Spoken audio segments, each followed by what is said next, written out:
video tong ano. Ayan, dito na muna tayo. Sarapan, sinundan na to, naka-go for gold. Ayan. Yan o.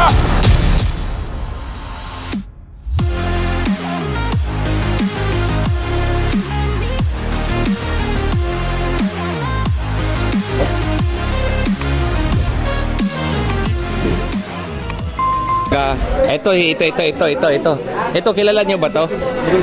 Ito Marlboro Tour Veterans, oh. Champion 1989. Oh, 1989 Marlboro Tour Champion Jerry Igos. Ayan. Batang-bata, walang ipin. Idol Jerry, sa mga kabataang di nakakilala sa'yo, dati ba gaano ba kahirap pumasok sa Marlboro Tour? Nung araw ay talaga napakahirap dahil noon ay may tryout pa noon eh. May tryout? Oo, may tryout. Hindi ganito mga nakaraan na wala lang tryout. Team by team na ay sumasali na lang kaya maraming nahirapan. Hindi gaya nung araw talagang bago katuwakbo ng tour, insiyado ko na dahil talagang pag elimination pa lang ay paghahandaan mo na. Gawa na pag hindi ka nakapasa, hindi ka makatakbo ng tour. Hindi ka makatakbo ng tour. Oo.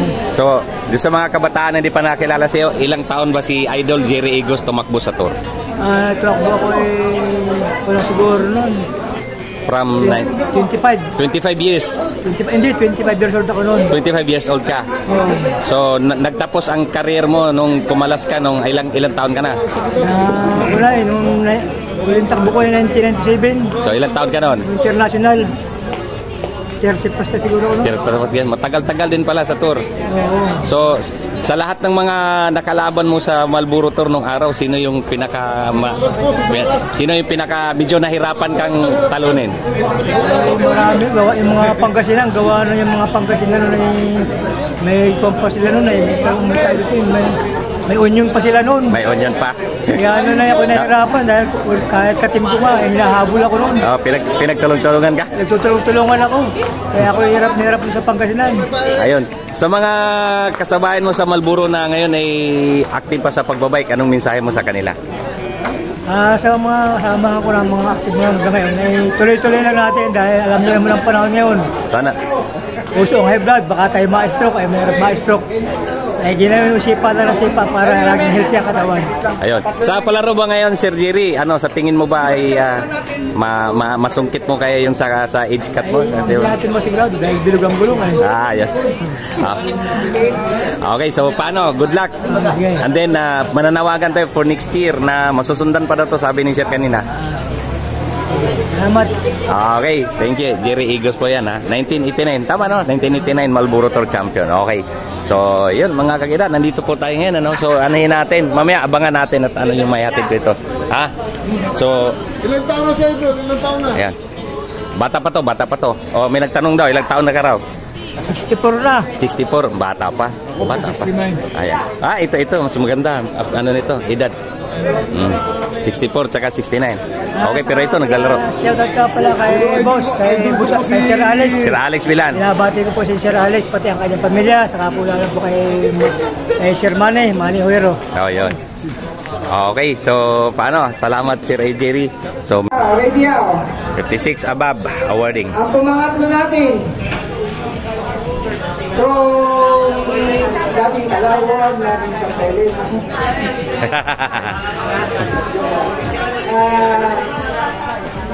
Ramiro Sulieta. Mr. Ramiro Sulieta. Kung 56 up. Yung pala eh. Pasimple lang to sa tabi ko kanina. Si up and down.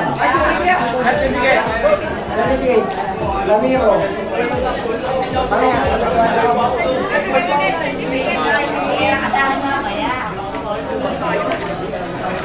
Yan. At ang ating pumangalwa from Sibay Bikers pa rin ng Kalawag. Kuya. Oy. Ang pumangalwa natin from Sibay from Kalawag, Ricardo Luna. Uy. Ayun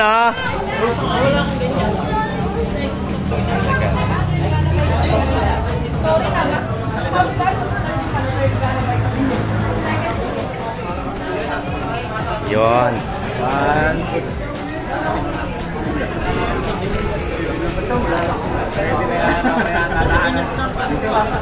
Okay. Ang ating nagwagi sa 56 up, ang walang bukas.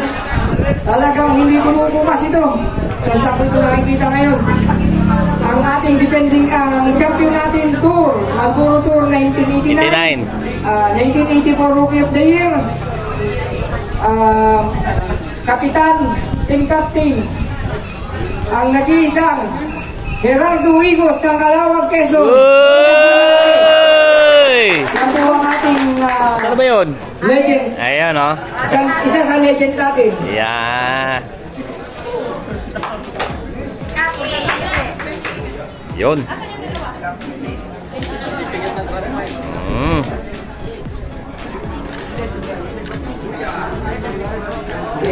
Yun, mga kakida. Ang ganda ng palaro nila. Sumimplang ako kasama yung motor ko. Tumabingi pa yung monobela ko. So, paano? Dito po sa Calawag sa ating Kalabay Kasiyahan. Yan, mahaba kasing title. Pagpasensyahan nyo na. So, ang buhulanong bike addict, kasama si Sir Alex. Sa mga hindi nakakilala siya, full name mo. Ako po si Alex Sasot ng Calawag, Quezon. Na isa ring siklista pero hindi man pinalad na maging pro, ay tumutulong tayo sa mga kabataan na ma-improve pa yung cycling dito sa ating bansa.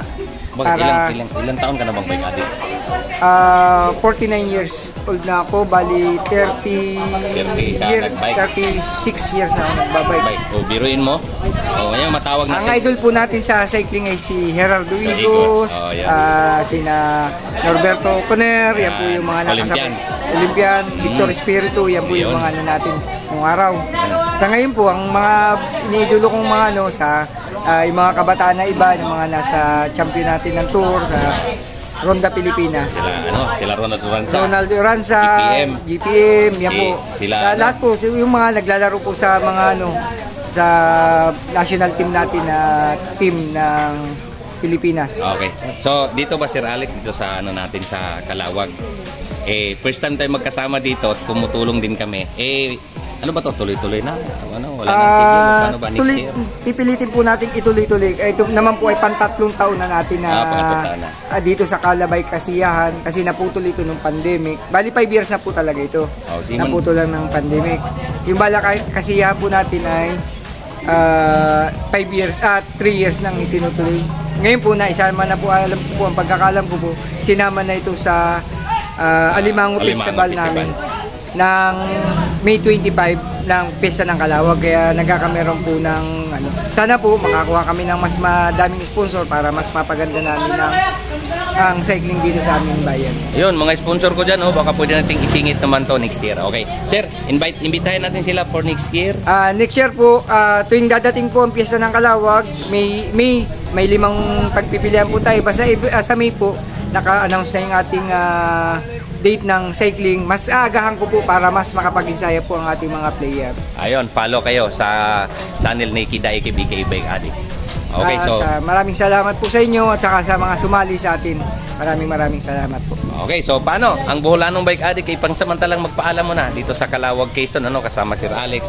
Kasama, ayan, ang ganda ng ngiti, So, see you next year. So, paano? Ang Diyos ay mabuti. To God be the glory. Okay, bye-bye.